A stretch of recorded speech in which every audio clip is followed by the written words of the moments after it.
हर 24 की एक एक बेदी हो, प्रतिमा हो, आप कैसे नमोस्तु करते हैं? बीच में बैठ जाएंगे महाराज, बीच में बैठे, हे भगवान, चारों तरफ हाथ घुमाया, हाथ घुमा करके एक बार ढोक दई, हमारा नमोस्तु होगा 24 की 24 प्रतिमा। हमने गुरुदेव को देखा मड़िया जी में, जब ऊपर गए वंदना करने के लिए, या फिर कामठी के मंदिर में गए जहां पूरी 24 ही बनी है, एक एक बेदी पर भगवान एक एक बार खड़े हुए, फिर 3 बार ऐसे आवर्त किया पीछे उठा करके, फिर बैठे, फिर नमोस्तु किया, फिर नमोस्तु किया, फिर नमोस्तु किया, फिर नमोस्तु किया। संभव सागर जी महाराज श्री थे, उनने कहा हो जाएंगे बाद में, खूब सारे भगवान हैं। बोले बाद में कब हो जाएंगे, अभी तो सौभाग्य है, मिला है, पहले नमोस्तु तो कर लो मैं भगवान को अच्छे से।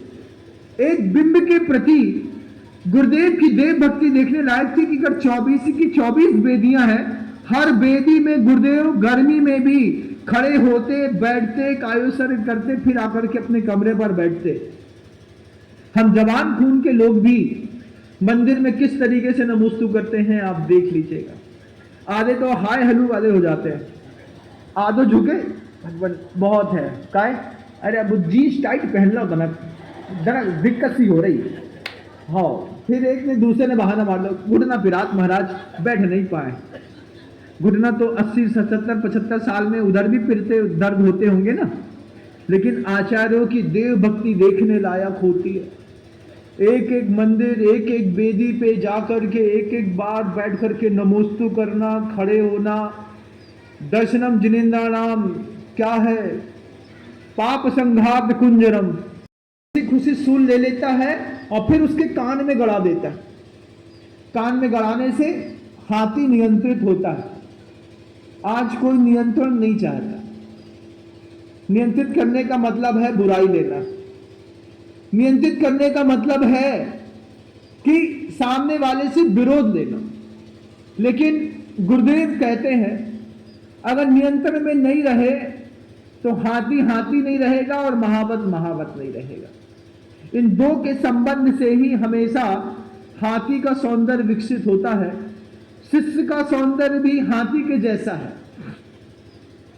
हम कितने ज्ञानवान हैं, हम कितने तपस्वी हैं, हम कितने बलशाली हैं, हमारे पास कितनी प्रज्ञा है, कितना शिष्य समुदाय है, इन सब चीजों का गुरुदेव निग्रह करते हैं। ज्ञान का, पूजा का, कुल का, जाति का, जितना भी मद चढ़ता है, जैसे हाथी को मद चढ़ता है तो त्रिशूल लगाना पड़ता है, कई बार शिष्यों को भी मद चढ़ जाता है। हमारे पास क्षयोपम बहुत है। देखा मैंने कई बार क्लास में पढ़ाते पढ़ाते पढ़ाते गुरुदेव जब डांटते थे तो डांट के पीछे मात्र गुस्सा नहीं रहता था, उनके निग्रह करने की अपनी एक कला थी। उस कला के साथ गुरुदेव ने हमेशा कहा कि निग्रह के लिए मात्र महावत का कर्तव्य नहीं है, हाथी का भी कर्तव्य बनता है कि आप हमें निग्रह करते रहिए। और आज अगर हम ये कहते हैं कि हमें नए आचार्य परमेष्टि की जरूरत नहीं है, इसका मतलब हाथी कहता है कि मुझे किसी महावत की और निग्रह करने वाले शूल की जरूरत नहीं है। आचार्यों का काम है उत्साह वर्धन करना। वे किसी भी शिष्य के उत्साह को और बढ़ाते हैं, अच्छा काम देखते हैं, मुस्कुराते हैं, आशीर्वाद देते हैं, थोड़ी